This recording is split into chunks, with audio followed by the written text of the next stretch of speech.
O tema da palestra que nos é proposta é exatamente a questão da evolução.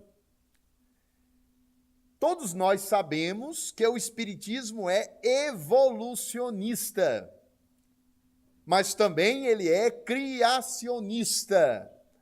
E nós vamos ver de que maneira nós podemos compreender essa síntese entre criacionismo e evolucionismo. E devemos, de imediato, fazer algumas perguntas para nós mesmos a respeito do processo da evolução que mais nos importa, que é a evolução espiritual. Poderemos nos perguntar: quais os mecanismos ou processos que mais favorecem a evolução espiritual? Quais os indicadores que poderíamos ter, os indicadores, os índices, para fazermos uma autoanálise e nos perguntarmos a cada década, quem sabe, a cada ano que passa, a cada ciclo da nossa existência, fazermos uma pergunta para nós mesmos: o quanto tenho evoluído? O quanto acredito que tenho me transformado? Como o processo da evolução tem me alcançado? Estarei eu estagnado face ao meu próprio ritmo evolutivo? Estarei eu estacionário? Em qual ritmo e em quais processos tenho evoluído? Em quais áreas da inteligência e da sabedoria e em quais campos de vivências posso demonstrar para mim mesmo que tenho crescido, evoluído, me transformado, e quais os indicadores que posso assegurar a mim mesmo que a minha atual reencarnação faz parte de um projeto de evolução do qual eu próprio posso constatar a partir daquilo que já se transformou em mim mesmo. Tais as questões que podemos analisar dentro de uma palestra sobre evolução. Antes, porém, devemos recordar que a teoria evolucionista, ela foi publicada em Londres em 1859. Todos nós recordaremos o extraordinário naturalista inglês que viajou para várias partes do mundo, inclusive aqui para a América do Sul, para as Ilhas de Galápagos, para pesquisar as espécies e lançar a sua extraordinária obra, A Evolução das Espécies.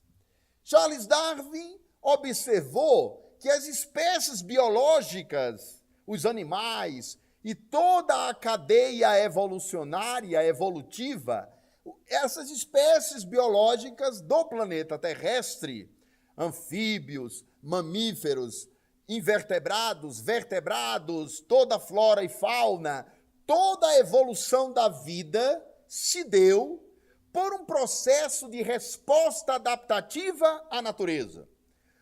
O grande doutor Charles Darwin, o naturalista inglês, observava e observou, analisando fósseis da evolução, analisando os ossos, os fósseis, os resíduos do processo evolutivo que se podem encontrar nas camadas geológicas e observando as alterações morfológicas na forma, na fisiologia, na estrutura óssea, na estrutura física das espécies, o Dr. Charles Darwin observa que as espécies se modificavam para responder a mudanças do meio ambiente, como uma resposta adaptativa.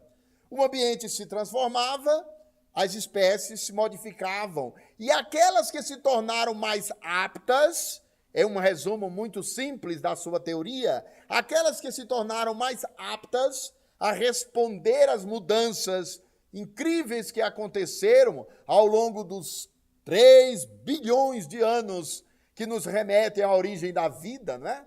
Porque todos nós sabemos pela biologia que a vida surge há 3 bilhões de anos, nas primeiras manifestações celulares nos oceanos, e de lá para cá nós temos uma evolução filogenética, uma evolução que gerou todas as espécies, culminando na espécie mais complexa, mais completa e mais incrivelmente criativa que dominou todo o planeta terrestre, que é a espécie humana, que a antropologia chama de sapiens sapiens, que tem aproximadamente 150 mil anos. E essa evolução biológica, ela é uma resposta adaptativa ao meio ambiente. No entanto, há questões que ficaram pendentes na análise do processo da evolução, e nós vamos ver que a espiritualidade, a obra de Allan Kardec, a codificação kardeciana, uma obra em particular de André Luiz chamada Evolução em Dois Mundos, psicografia de André Luiz, através de Chico Xavier e Valdo Vieira.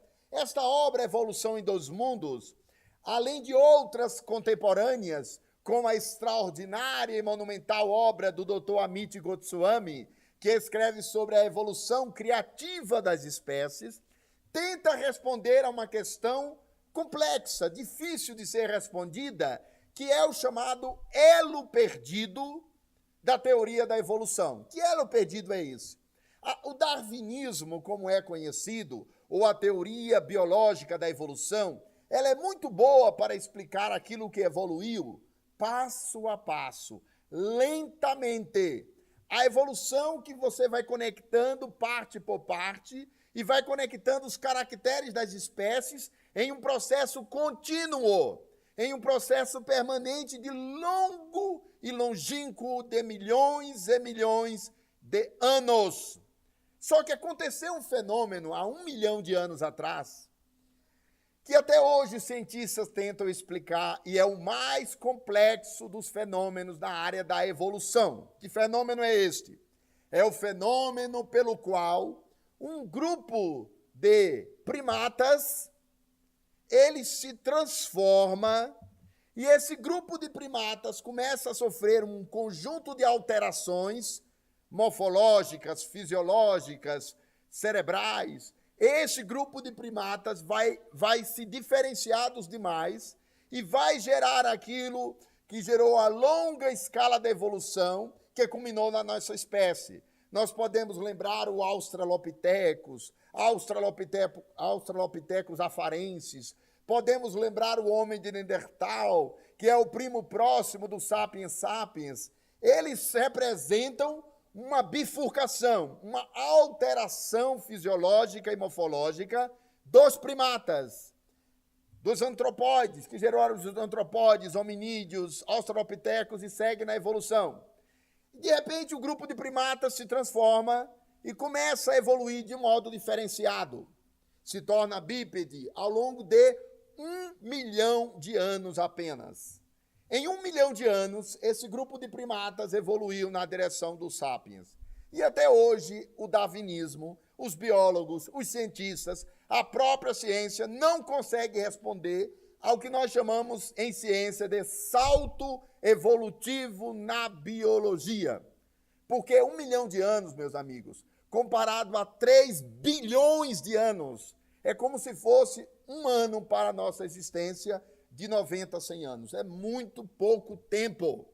E então o Espiritismo entra para trazer respostas muito significativas a respeito desse salto.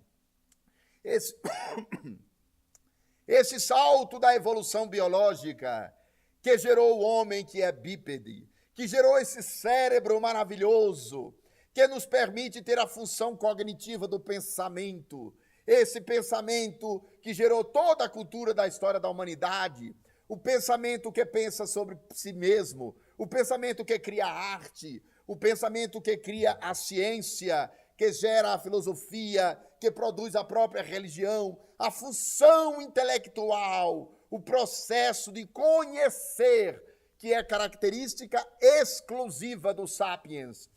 É a única espécie entre as espécies vivas do planeta na qual acorda uma função superior do cérebro, a função do pensamento, da razão, do raciocínio, da consciência, do conhecimento sobre o mundo. E esse processo intelectual, ele precisou apenas de 1 milhão de anos.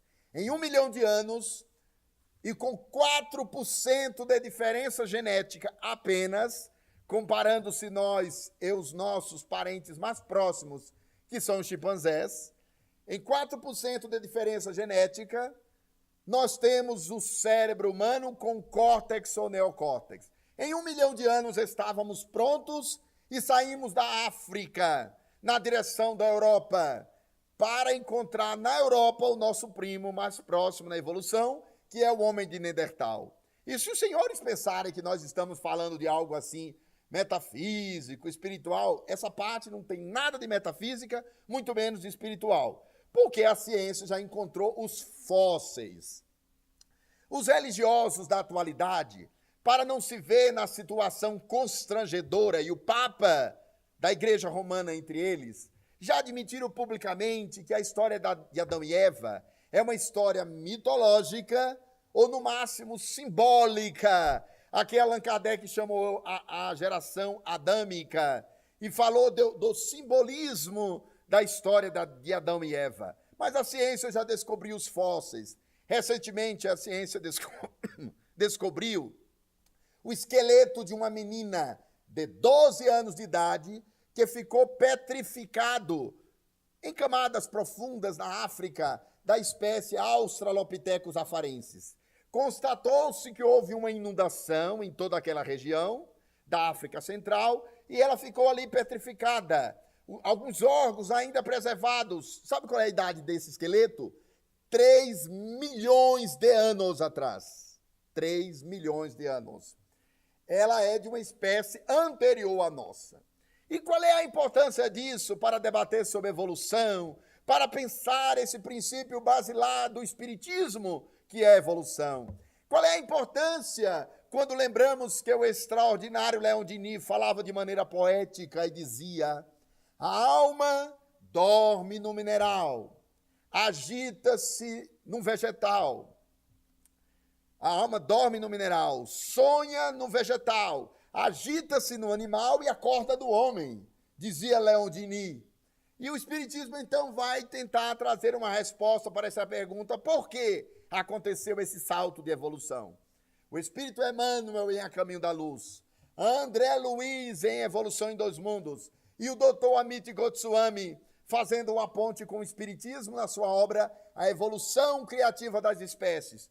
Todos eles afirmam que há um momento da evolução em que há uma alteração no padrão vibratório do corpo espiritual. No campo da ciência, isso tem sido chamado de campos de ressonância mórfica, ou famosos campos da vida, ou a teoria do design inteligente. Em outras palavras, um campo de natureza extrafísica que modelaria a evolução biológica. Então não seria apenas a biologia e nem mesmo a genética sozinha que daria conta de explicar a evolução. Os espíritos afirmam que entra no processo, no proscênio, no processo da evolução terrestre, uma categoria de espíritos mais evoluídas que vai auxiliar o processo evolutivo biológico da Terra. A sua característica mais evoluída vai fazer com que o seu perispírito, e todos nós já aprendemos que o termo perispírito é um conceito kardeciano, em que ele, pensando a metáfora da fruta, ou mesmo da semente, não é? Ele fala, a semente seria o espírito, o perisperma, o perispírito. E, finalmente, o espírito, o perispírito e o corpo físico sendo a camada externa do fruto ou a casca, a parte física. Então, nós temos que os espíritos informam que o perispírito mais evoluído, mais sofisticado, um padrão de energia mais sutil, mais elevado, entrou no campo biológico terrestre e por isso foi tão rápido. E aí ele começou a alterar as estruturas biológicas e a alterar um elemento que na época de Darwin ainda não se conhecia, que é a genética. Em 1859, Darwin descreveu o processo da evolução biológica de maneira científica, mas nessa época ainda não se tinha o conhecimento da genética, que foi revelada em 1938 no caso do DNA humano, através dos prêmios Nobel de Medicina e Biologia, aliás, Biologia e Física, que foi Robert Crick e James Watson, que ganharam os prêmios de Biologia e de Física, respectivamente, em 1938, porque os dois descobriram o DNA humano. E quando Darwin apresentou a tese, Allan Kardec apresentava ali ao lado, na França, o Livro dos Espíritos. Charles Darwin publica em 1859 A Evolução das Espécies e Allan Kardec publica o Livro dos Espíritos em 1857, em abril, na Paris, em França. E ambos estavam falando exatamente a mesma coisa a respeito do processo da evolução, com a diferença que Charles Darwin admitia apenas a biologia. Charles Darwin partia de um pressuposto de que fora apenas o meio ambiente e as suas alterações que geraram uma necessidade das espécies transformarem suas estruturas físicas através de um processo de seleção natural. As espécies mais aptas, mais adaptadas, sobreviveram. As espécies menos aptas, menos adaptadas, no conflito com o meio ambiente, desapareceram. Mas ocorre que, então, Allan Kardec fala do perispírito. E os espíritos revelam que entra nesse momento na Terra a presença de espíritos oriundos de outros planetas, em uma faixa evolucionária mais adiantada que a Terra. E eles começam a impulsionar a biologia terrestre para essa culminância maravilhosa que é a evolução biológica. Então, a evolução biológica nos dá a perfeição dos instintos, os instintos que nunca erram. O instinto biológico da reprodução, que está em todas as espécies, o instinto biológico da sobrevivência, o instinto de sobrevivência, nos dá instintos que são mecanismos de automação biológica. Os organismos repetem a respiração, não é? A respiração é um ritmo biológico que nós não precisamos pensar para respirar. Imagine se nós precisássemos, a cada vez de dar uma inspiração, respiração, pensar sobre isso. Não precisamos. Não precisamos pensar para que o coração bata, nem que o intestino realize o movimento peristáltico, nem que o estômago faça a digestão, nem que o sangue circule. Nada disso precisamos ter movimentos voluntários para que isso se dê, porque tudo isso são ritmos biológicos característicos da nossa espécie. Então, a biologia cobriu a espécie de instintos de todos os níveis e de todas as formas, mas a biologia não gerou sozinha a consciência. A consciência foi gerada pelo processo da evolução do espírito com seu corpo perispiritual. E o corpo perispiritual, que ao olhar primeiro daqueles mais distraídos, ou ao olhar materialista do materialismo científico, que às vezes chega a rir dessas teses, ao olhar ligeiro e superficial, que diz assim, mas que corpo é esse, perispiritual, que não é detectável, que não é observável, que não é manipulável em laboratório? Esse corpo perispiritual é o que chamaríamos hoje, na linguagem mais próxima da ciência, de um corpo quântico, porque a palavra quanta, na física contemporânea, significa um quanta de energia, ou um quanto de energia. É um corpo de energia pura. Ele não é denso, ele não é molecular, mas ele é a matriz da vida. Como observaremos no próprio processo da formação do feto-bebê. Um dos fenômenos mais maravilhosos da biologia é observar o modo pelo qual, em 38 semanas, a célula ovo-zigoto se transforma em um bebê humano. O milagre da ontogênese, da embriogênese, da formação de um bebê humano. Todos nós sabemos, não é, que tudo começa com o processo da fecundação. Através do processo de navegação dos espermatozoides nas vias femininas, mais de 150 milhões de espermatozoides navegam na intimidade feminina, na direção da trompa de Falópio, na direção da fecundação, da busca do óvulo para que este seja fecundado.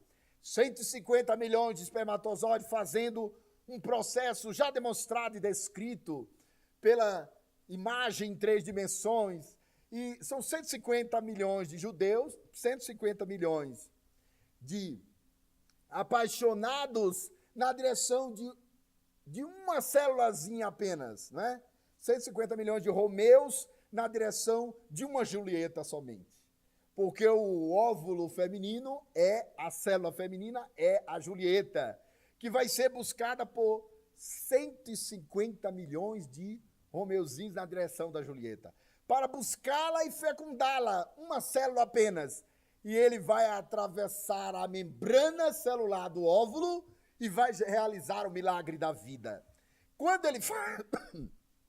Quando ele realiza isso, quando o espermatozoide atravessa a membrana feminina do óvulo, naquele momento, cria-se uma proteína em torno da membrana do óvulo e nenhum outro espermatozoide consegue mais adentrar-se na intimidade do óvulo. E aí nós teremos 23 cromossomas masculino, 23 cromossomas feminino, totalizando 46 cromossomas, um ser único. E aí vai acontecer uma coisa incrível. Nessas 38 semanas, que vai da célula fecundada ao feto bebê completo, vai acontecer a repetição da evolução biológica. É aquilo que a ciência chama a teoria da recapitulação. Em 38 semanas, a ontogênese repete a filogênese. O que é isso? Toda a evolução das espécies, desde a origem da vida. Como é que a vida começou? Em uma célula apenas.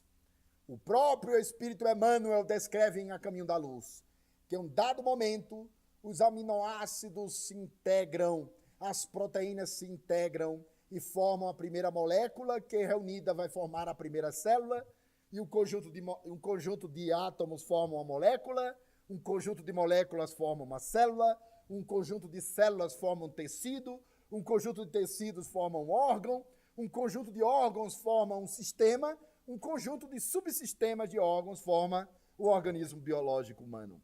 E tudo isso vai acontecer em 38 semanas dentro do útero materno.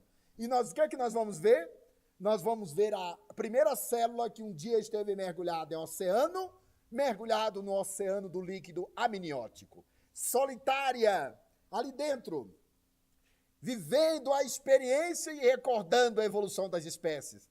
Ela passa pelo período dos invertebrados, dos vertebrados, forma a coluna óssea, a coluna vertebral, e em 38 semanas a ontogênese, que é a formação do feto bebê, repete a filogênese de 3 bilhões de anos. Este é o milagre da vida. E quem comanda esse processo é o perispírito. São as energias do corpo espiritual que comanda toda a nossa evolução.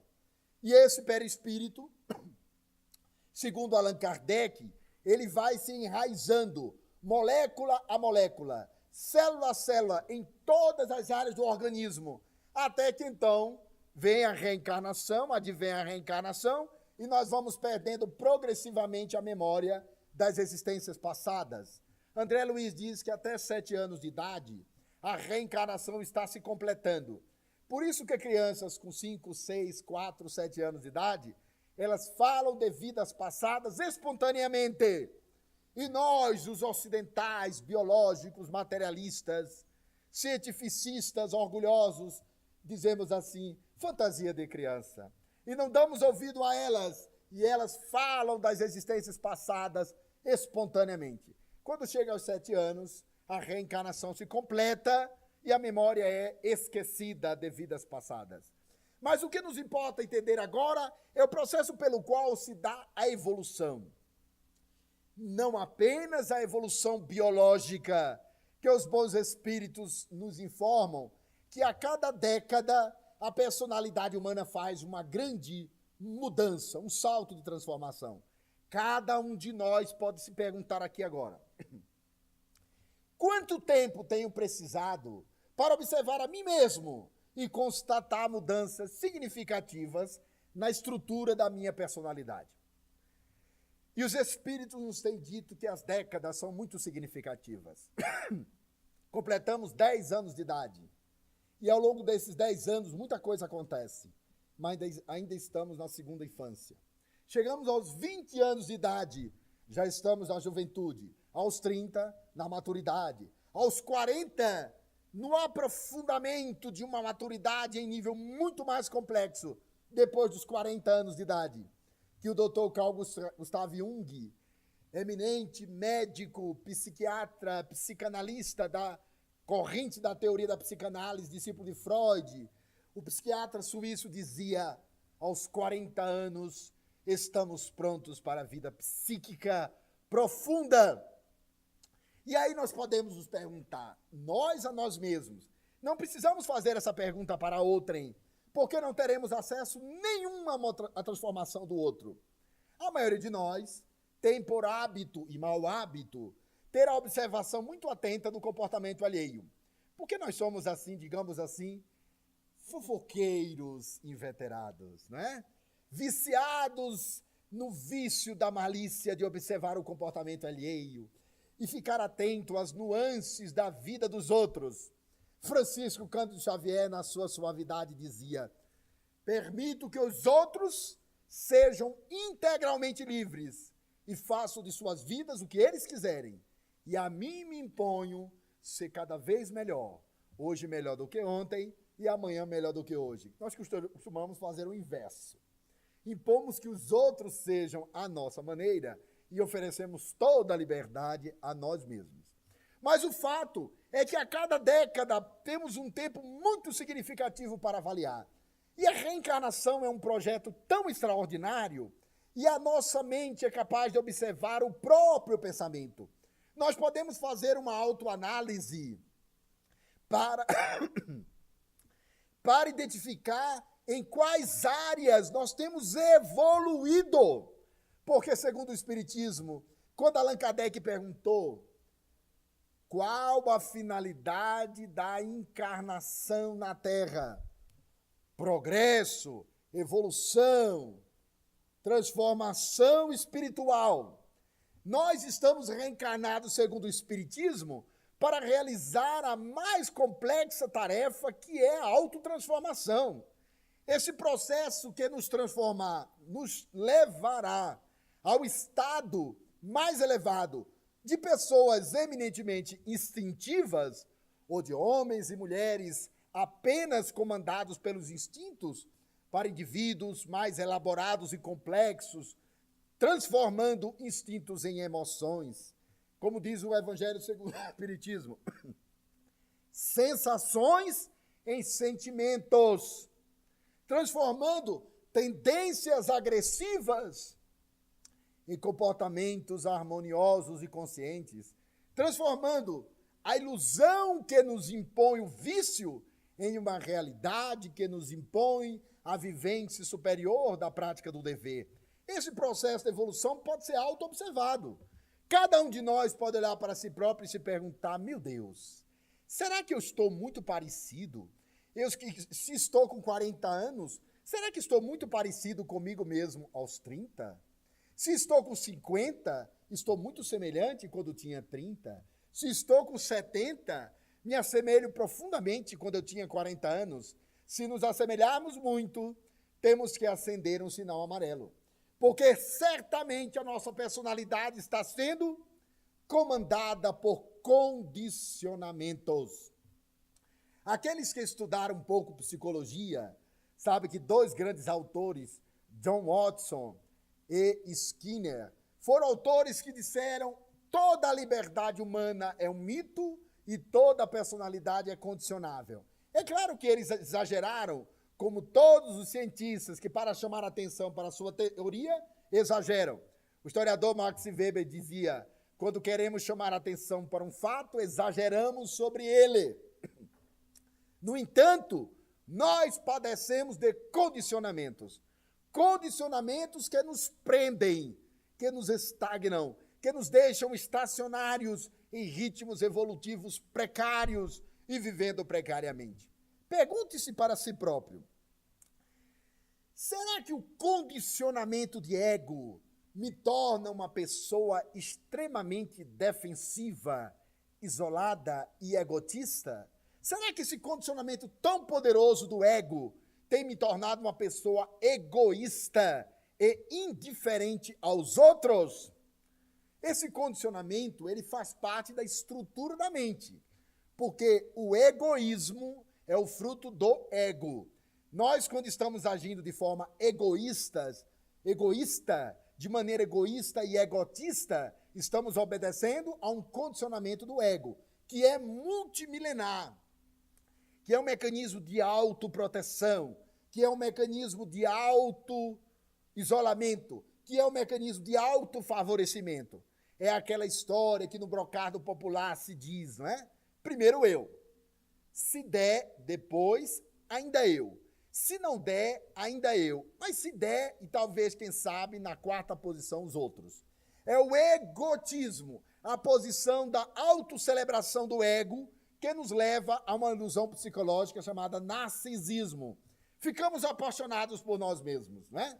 Os senhores vão lembrar o mito de Narciso, que é aquele personagem da ilha de Tebas, em que ele pergunta para a esfinge se existia alguém em toda Tebas mais belo do que ele. E a esfinge confirma que ele era o mais belo de todos, e ele fica a observar a própria imagem, refletindo a sua imagem no lago.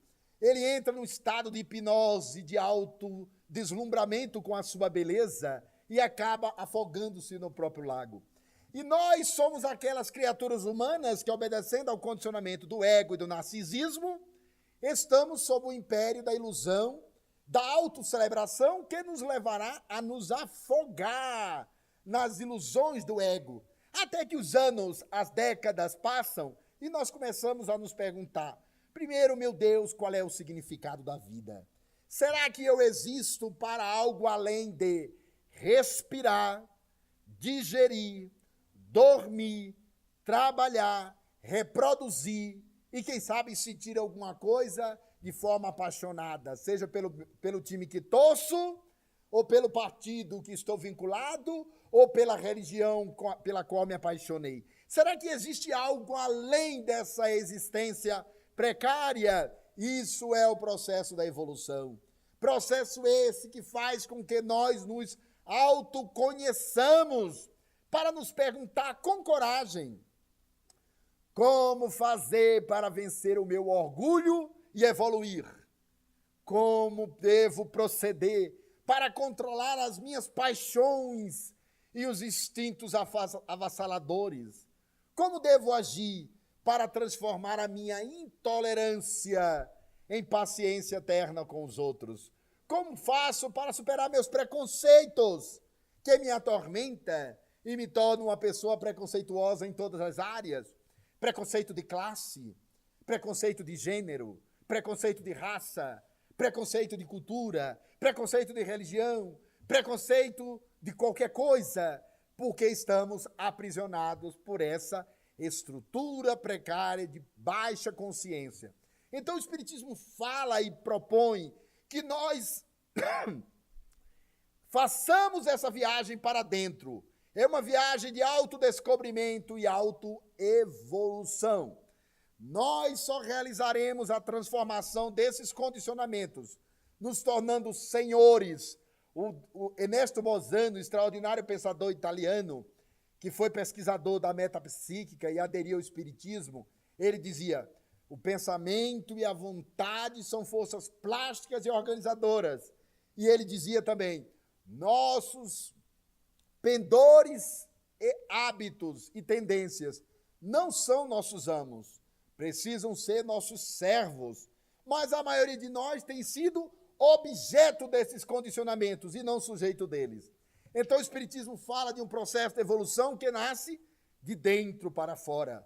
É uma autoconquista, é uma autodescoberta, é o processo pelo qual eu descubro que eu sou muito mais do que as minhas próprias tendências inferiores, que eu posso navegar em ondas muito mais altas do que esta que a sombra da personalidade me constrange. Porque a sombra da personalidade, já dizia o Dr. Carl Gustav Jung, É uma sombra perturbadora, porque ela é a causa de todo o nosso sofrimento. É a sombra do ego. É a sombra do ego que nos torna criaturas apegadas. E os senhores podem observar o quanto somos apegados. O pronome possessivo do meu, ele se multiplica ao longo da estrutura da nossa vida. E tanto mais meus, e tanto maiores as propriedades, quanto mais me pareço realizado na vida. Olho para a minha própria existência e aprecio a casa que possuo e digo minha casa. Olho para a minha história de vida e digo meus títulos. Olho para a minha própria casa religiosa e digo minha casa religiosa. Olho para a minha mulher, os meus filhos, os meus netos, a minha casa de praia, a minha poupança, não é isso? As minhas possibilidades, os meus valores, e digo, tudo isso é meu. A minha juventude. Até que os anos passam e a gente olha no espelho e descobre que não é mais tão jovem assim. E constata que não é tão jovem, tendo a certeza e a necessidade do mito da eterna juventude. Não, eu vou fazer uma plástica, eu vou me cuidar, eu vou usar os melhores cremes mais caros e vou ao dermatologista mais cara da cidade, mas eu vou voltar a ter 25 anos como eu já tive. É a imagem do ego, a imagem de Narciso sobrepondo-se à estrutura profunda do espírito. Então a doutrina espírita fala de um trabalho de autodescobrimento que é a autoevolução. É um processo de observar em que nível consciência eu me encontro. Será que eu estou no nível da consciência de sono, que é o nível mais precário? Não é a consciência de sono no sentido da ausência da vigília.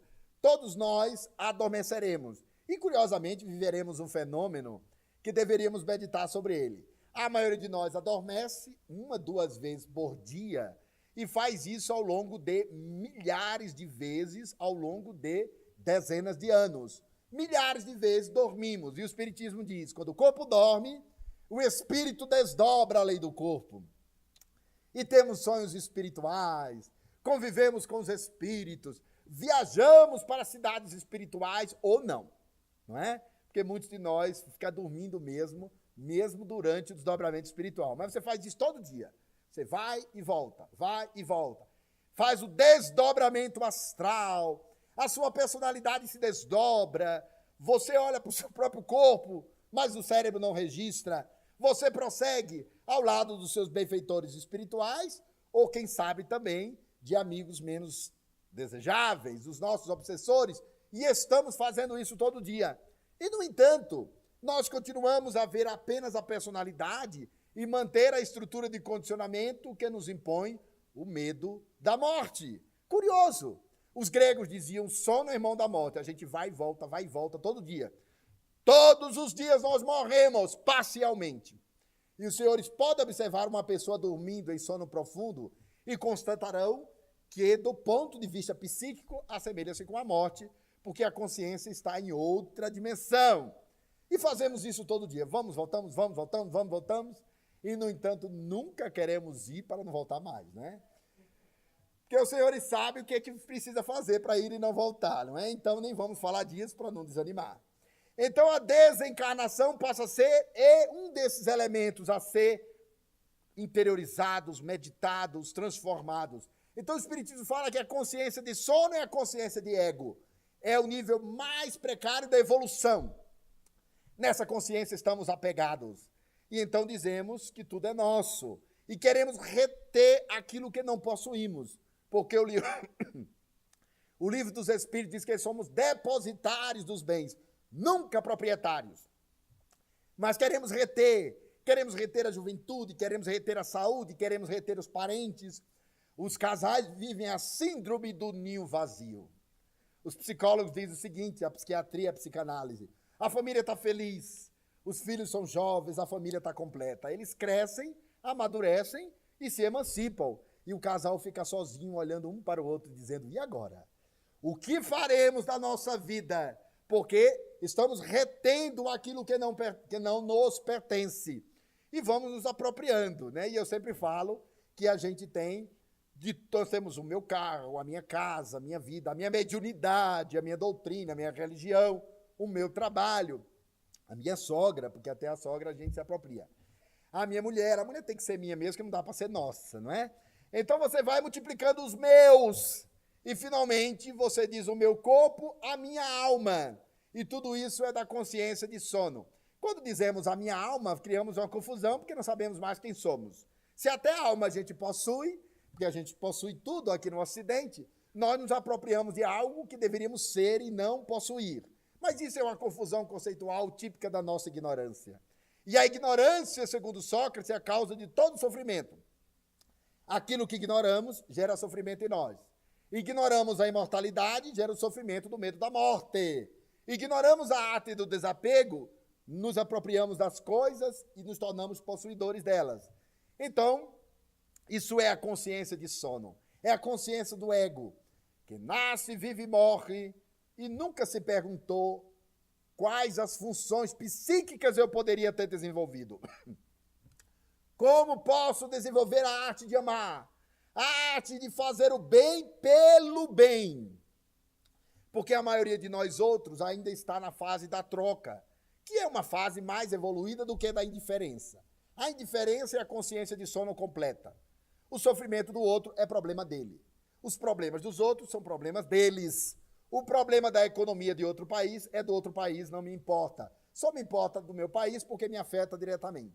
Então, nós nos tornamos pessoas indiferentes, é o nível mais precário, não me importa a vida do outro. E depois, no estágio um pouco mais elaborado, nós estamos no nível da consciência da troca. Eu vou fazer o bem, porque eu quero ir para nosso lar. Lembra de nosso lar? O Espírito André Luiz escreveu Nosso Lar e ele disse, o bem que fazemos é nosso advogado em qualquer parte. Fazemos uma troca, fazemos o bem porque queremos ir para nosso lar. Allan Kardec fez essa pergunta no Livro dos Espíritos.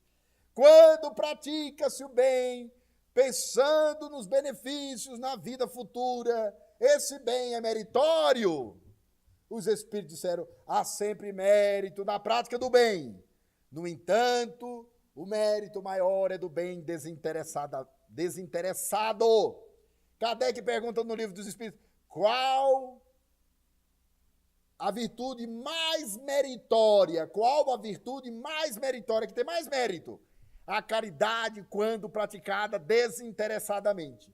E eu cheguei à conclusão que se um ateu praticar a caridade, ele pratica a caridade mais sublime. Porque ele se diz ateu e não crê na imortalidade da alma e ainda pratica caridade, ele o faz sem a nossa troca religiosa que nos caracteriza. Porque a gente pratica o bem pensando no amanhã para ter um lugar melhor na vida após a morte. Mas existe uma compreensão da caridade pela caridade. Aí nós já transcendemos de nível de consciência. Já saímos da troca. Não estamos negociando com Deus um pedaço do céu, nem um pedaço do nosso lar. Praticamos o bem porque desenvolvemos o amor ao bem.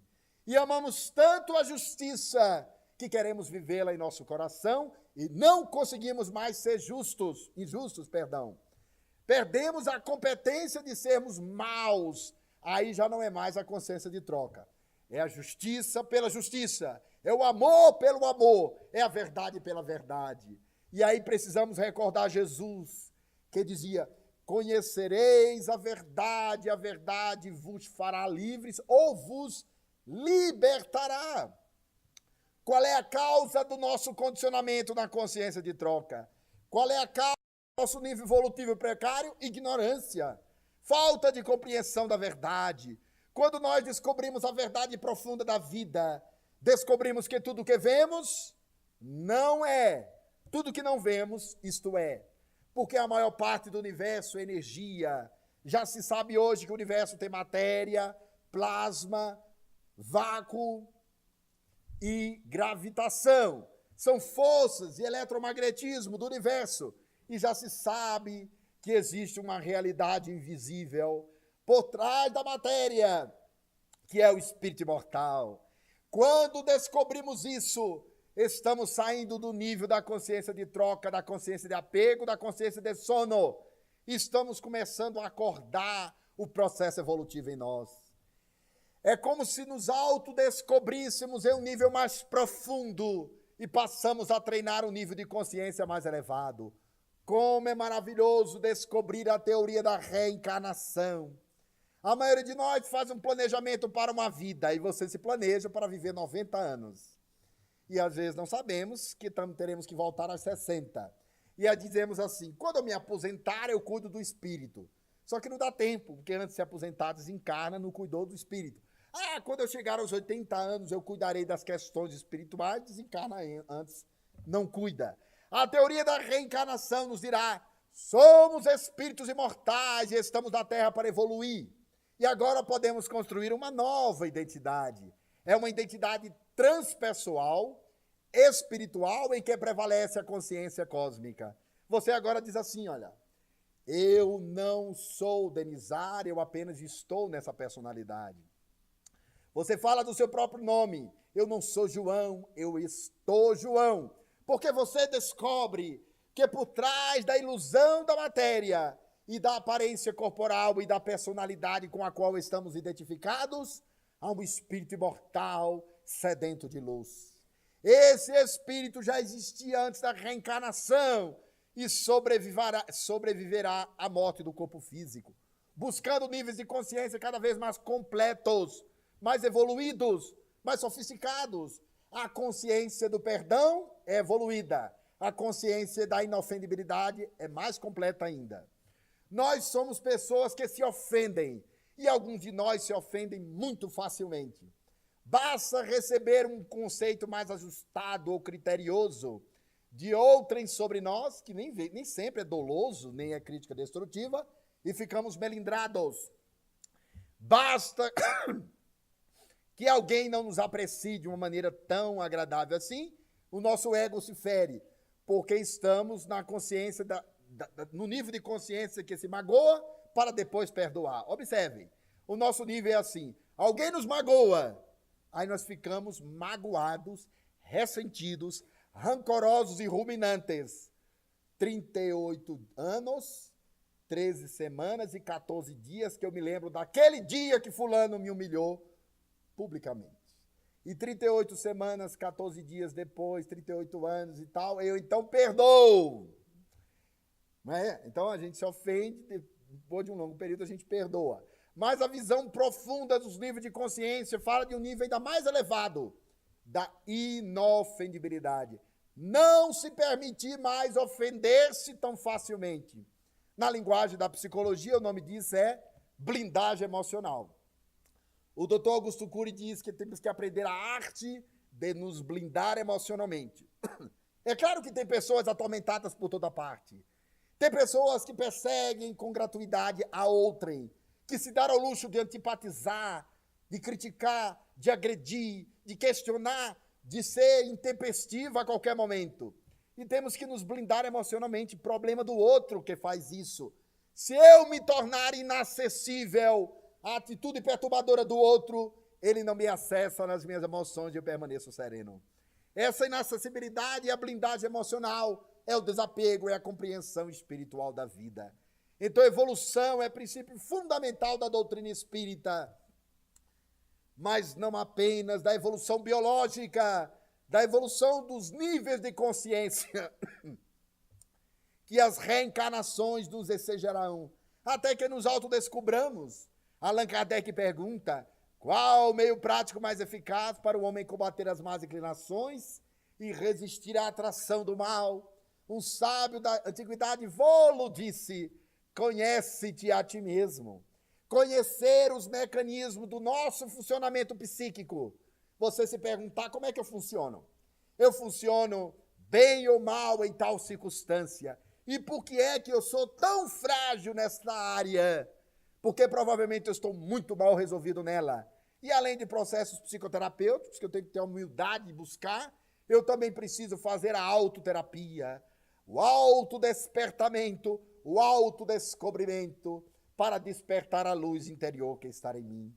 Jesus foi tão claro quando perguntaram a ele, mestre e senhor, onde podemos encontrar o reino de Deus?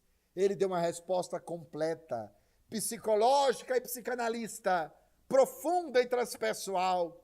Ficai sabendo que o reino de Deus está dentro de vós, mas ele é um tesouro oculto que deveis descobri-lo. Essa segunda parte é pouco citada. Ele é um tesouro oculto, ele é um mistério. Ele é a presença de Deus em nós que nós desconhecemos, porque só transitamos na faixa do ego da sombra e não do espírito. A sombra aqui não é no sentido da perturbação espiritual, nem da ausência da luz no sentido espiritual. É a sombra da persona que entra em conflito com o espírito, que é o self, e nos deixa nessa faixa da consciência de sono, da consciência interesseira, da consciência de troca, que mede cada gesto antes de fazê-lo para ver o benefício dele e para ver o quanto nos beneficiaríamos, pessoal e materialmente, por estar em algum lugar, conhecer tal pessoa e nos casarmos com ela, para nos tornarem felizes com esse cálculo. Então a doutrina espírita diz que precisamos, conforme Jesus dissera, que brilhe a vossa luz, que realizemos a transcendência do ego, que façamos a autoevolução pelo autodescobrimento, para que vivamos uma vida de alegria, de harmonia e de paz, de desapego. Eu adoro falar do processo da desencarnação. Me divirto comigo mesmo e com a minha fragilidade falando dele, da famosa morte corporal. Porque nós espíritas dizemos assim, a vida verdadeira é espiritual, mas nós queremos viver na falsa para sempre, que é a corporal. A maioria de nós diz, eu sou médium, eu vejo os espíritos, mas de repente aparece um sintoma grave, um câncer, uma ameaça de morte, até num parente querido, e agimos como todo mundo age, porque não navegamos no território da imortalidade. Os senhores devem conhecer aquela história do sacerdote que diz, quantos de vós quereis ir para Deus? E dizemos assim, nós queremos, quem não quer ir para Deus? Nós queremos ir para Deus, direto para Ele, para o reino de Deus. E o sacerdote logo em seguida pergunta, quantos de vós quereis ir agora? Os senhores sabem o que é que as tradições religiosas dizem para ir para Deus, né? O que tem que fazer. A maioria de nós diz, agora não. Dizem que Santo Agostinho, em A Cidade de Deus, ele disse, Senhor, dai-me a santidade, a castidade e a pobreza, mas não já. Mas não já. Então a doutrina espírita traz esse autodespertamento e nos convida à autoevolução pelo autodescobrimento. E traz-nos a suavidade da proposta do poema do despertar, falando dessa luz interior e convocando-nos ao grande despertar espiritual, que diz assim, desperta a tua alma adormecida nas ilusões perigosas desta vida. Não te detenhas ante as sombras do caminho, as belas rosas também trazem seus espinhos. Se alguém magoou teu coração, não te entristeças, segue a oração. Sendo a vida na terra passageira, se caminhas para a libertação, esquece as ofensas e perdoa, segue para a tua evolução. Se tens conhecimento do Evangelho, se praticas um pouco a caridade, não podes dizer que não sabes ou não conheces o que é a felicidade. Ergue teu olhar, fita a natureza, pensa que pode ser leve o teu fardo, suave a tua cruz, se tiveres no teu coração Jesus. Que Ele nos abençoe, que Ele nos proteja de nós mesmos, que somos os únicos que podem nos levar à derrocada total, pela imoralidade, pelo equívoco, pelo egoísmo, pela brutalidade dos vícios, pelo ódio injustificável, pela crueldade e a maldade injustificáveis. Que Ele nos proteja de nós mesmos, para que vivamos em paz.